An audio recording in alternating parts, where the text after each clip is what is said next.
I'm the Angry Child Therapist, and I'm here today. We're going to talk about how parents can help kids with anger. Okay, your kid gets angry, you get angry, the whole house explodes. First, I'm going to give a little behind the scenes of what's going on when that's happening, and some steps parents can take to help their kids manage anger in a healthier way. First, we got to understand a little bit about the brain. So, thumb inside your fist. This is going to represent your brain. This comes from Dan Siegel's hand model of the brain. So, this is your brain. Your brain stem controls temperature, breathing, heart rate, things we don't need to think about. We have our limbic system in here. It's emotional center of the brain. And then here, right behind our forehead, is our prefrontal cortex. So if I turn this way, that is the hand model of the brain. Now, when we get upset, we can get disconnected from our prefrontal cortex. The language I use with kids is wizard brain up here, and our lizard brain, or everything below that, is our lizard brain. So we want to act from our wizard brain to make good choices and good decisions. When we get disconnected, when we flip, we act from our emotional center. If we get angry, we say things that we don't mean, we do things that we regret, and it just doesn't work very well. So we want to stay connected to our wizard brain. How do we do that? We take deep breaths, we take breaks, we do a lot of nervous system work to stay connected to our wizard brain. When we're relaxed, it's hard to get disconnected. We get disconnected when we're stressed. We get disconnected when there are people around us that are angry or disconnected.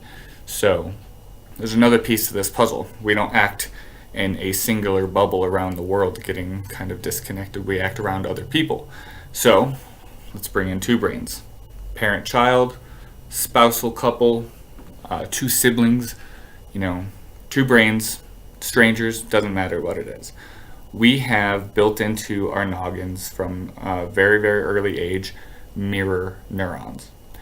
And just like a mirror, it mirrors the world around us. So there's a wonderful video, and maybe I'll post it here if I remember how to do that, that shows a mother working with a baby and engaging in the baby, engages with her in a mirrored way, and then the mom kind of shuts out, dissociates, and the baby gets distressed. And so that's a good video of how mirror neurons work, but they work with adults too, not just baby mom, but across the spectrum. So now we have two brains here.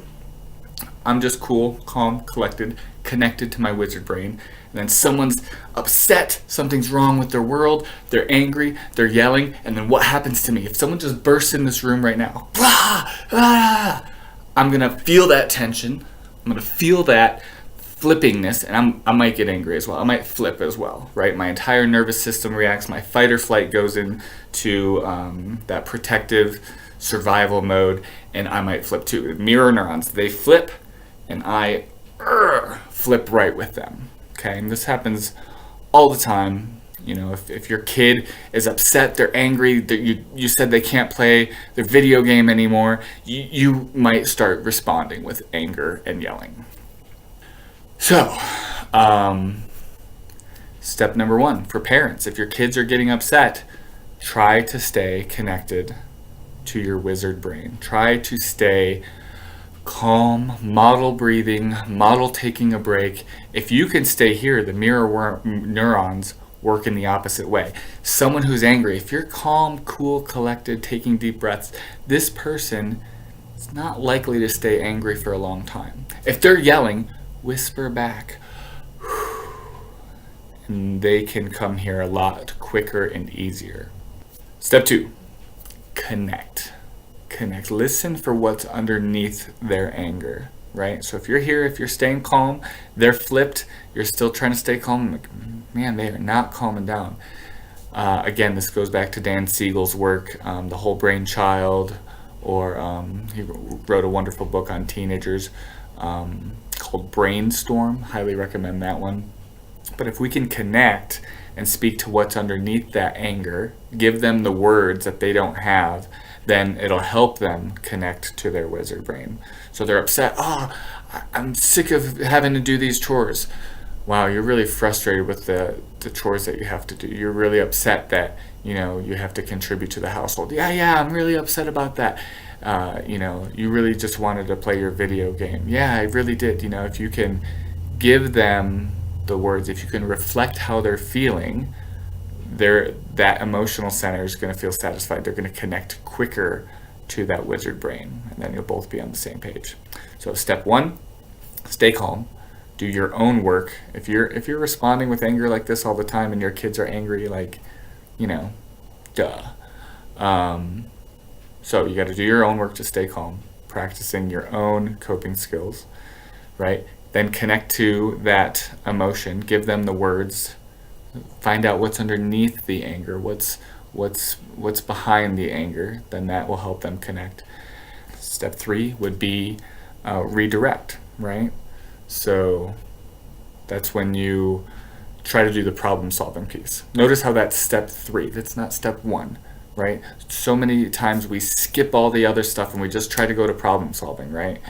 And you're missing some great opportunity to practice staying calm for yourself, to connect with them, to give them the language that they're struggling with, and then we can move to problem solving. So, flipping wizard lizard brain, stay calm, connect, and then redirect. Move to problem solving.